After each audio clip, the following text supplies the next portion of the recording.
And the day started out grim. Rescue teams continued to clean up efforts under gray skies, and at times it even started raining. But they just had to deal with the light drizzle and were able to forget about it and just keep going. But after talking to residents in the community, it was very obvious that the storm wouldn't be an easy thing to forget, especially for John and Mary Beth Weiss. I'll never forget it in my whole life. It's something I'll relive every day. Jewelry box was on the dresser. The Weisses remember the bits and pieces of what used to be their home. Now those bits and pieces are all over the floor, which was where John and Mary Beth Weiss found themselves after the storm had passed. When it exploded, I was standing up. It blew me to the floor on the glass. And of course, you know, I cut my leg and had to go to the hospital and all that. But we're fine. And after the shock had worn off, they were able to take a breath and appreciate what they still had. The house is a house. The stuff is there. I had some, sentimental things. We still have those, but we have each other, and that's the most important thing. But after the initial scare was over, rescue teams started cleaning up while the community came together and helped its neighbors. These people came by and tried to give us soup and invited us into their homes to stay, and people we don't even know.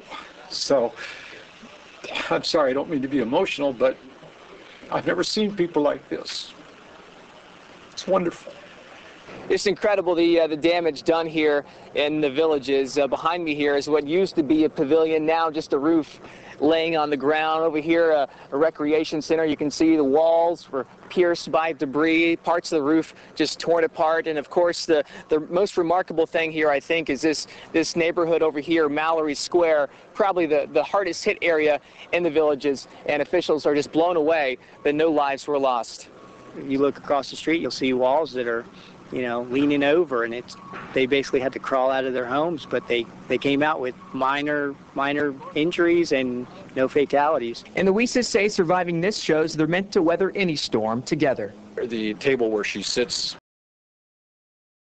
on off of it, but a little statuette of a man and woman together, which somebody gave to us as a wedding gift, and that was still intact on the table, so I guess it meant something.